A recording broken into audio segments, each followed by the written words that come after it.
Hello, this is Meeting Design Institute. My name is Marta Valesta, and I think it's a good idea to talk a little bit about online meetings and how we can make them more engaging and interactive. I think everything has, in a way, changed, but everything is also the same. So, what is different? Everything is different. You don't have to get together anymore. You can't get together anymore in a group. So that is quite different. There is no more coffee breaks. That's different. There is no more need to do everything into 2-day program. We can do everything much more spread out if we want to, or make more specific meetings for specific target audiences. So that is different. We are more free. So everything is the same in a sense that people, the participants, are still the same. They still have the same needs. They need to learn. They need to network, meet other people, and they need to, get some fun as well, and some energy and some, engagement with what they are doing. So those things have remained the same, and so designing a meeting or a conference around those needs has become even more important now. Because people don't get together and spontaneously do some of that work, like sharing ideas with each other, networking, meeting other people, introducing people to each other. So those things are no longer spontaneously happening. One of the things that used to happen in the past is the coffee breaks, and we don't have those anymore. Well, we can have them, but they're not the same. So we need to bring that small group conversation into the session. Choose a platform that can do that. So not like in the past where you had the networking moments, which were the coffee breaks.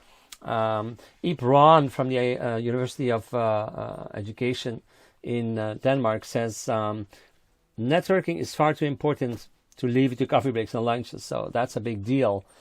Think about that. We used to send people out into coffee breaks just to have the networking.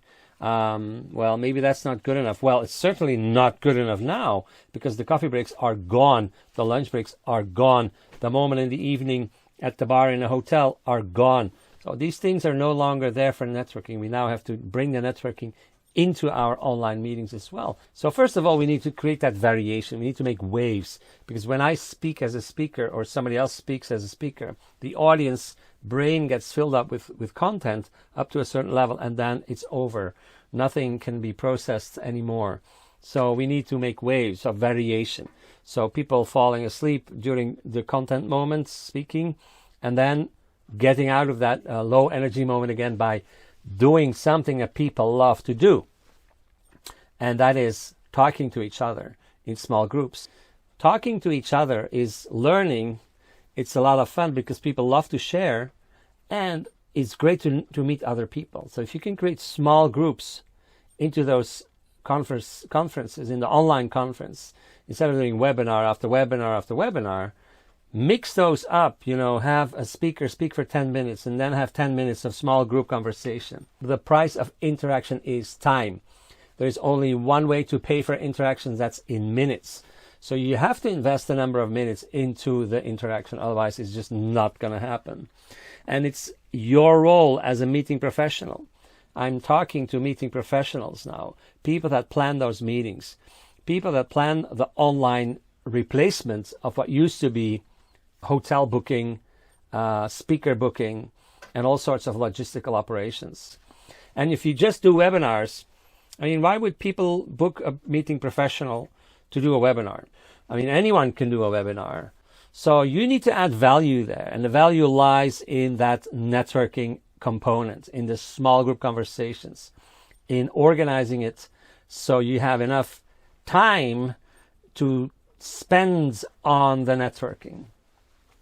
That's why you have to be kind of a thief of time. You have to steal some of that time away from the speaker, because the speaker usually in a webinar gets all the time, and at the end maybe a quick Q&A, but you have to steal some of that time from the speaker and actually give it to the poor. And the poor are the participants, because they don't have time to speak to each other. So it's becoming a big deal, I think. The survival of the meeting industry and the survival maybe of your job depends on it. Well, it's really about the platform. First and foremost, it's about the platform. choosing the platform that enables small group conversation, not in chat, verbal conversation where people can use their eyes and see the other participants. In video, small groups of 6 people, hundreds of them or dozens of them in one Zoom call, for example, or any other platform that can handle that. That is what we need. You cannot ask that to the speaker because the speaker is too much involved in the content and they are not necessarily the best facilitators of their own session or the best moderators of their own session. So you have to leave the speaker alone. Leave them alone. Let them focus on their presentation. Maybe some of them will do something interactive, but most of them are fine and happy to do their presentation. So just leave them alone. Just take a little bit of time for that participation moment, for that online small group conversation moment. And you should say to the speaker, well, we have a 1 hour session, but you get half an hour to speak. Half an hour to speak means you have half an hour for the participants, more or less, because you have the introduction as well, and maybe a little Q&A at the end. So Q&A is, is one of those things. It's a component in meeting design that we all know. Q&A stands for questions and answers. Maybe 1, 2, 3 people are activated, which is a very low activation rate in a group of 100 or maybe 500 people. So we need to move from Q&A to C&I, conversations and input. So you have these small group conversations, and after that, you ask for some input from the participants. So, and as you can see, C&I is actually built in the Q&A. The C is in the Q and the I is in the A. And so it's always been there. It was just waiting for us to discover. It's not that it's something new. I know a lot of people already do this, but we have to make that systematic now, because the small group conversations is all we have to do the networking.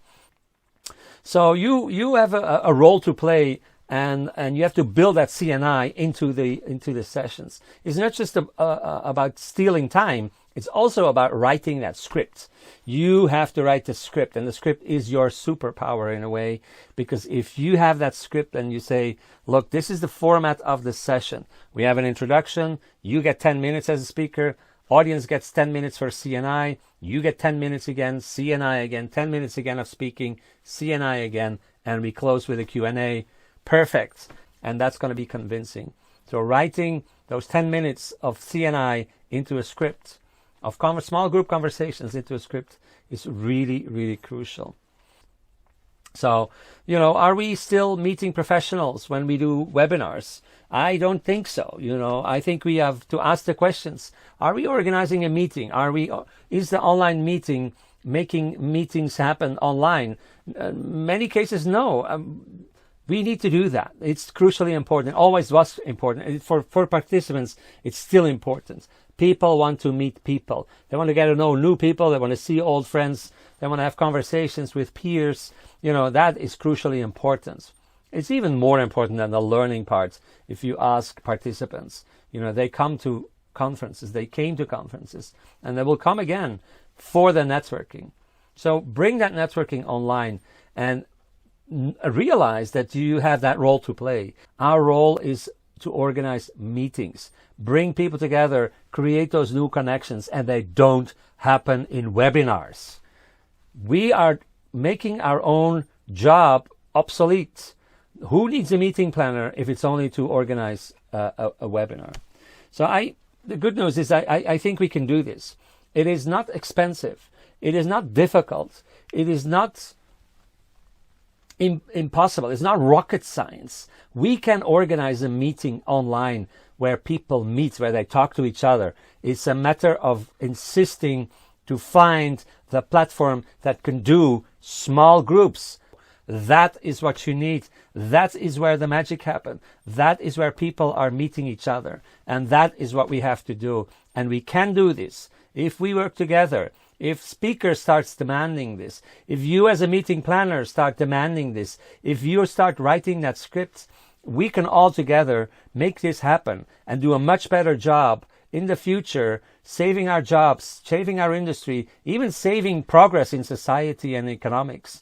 This is what we need to do. We can do this, and we can do this together. Thank you very much, and good luck with your online meetings.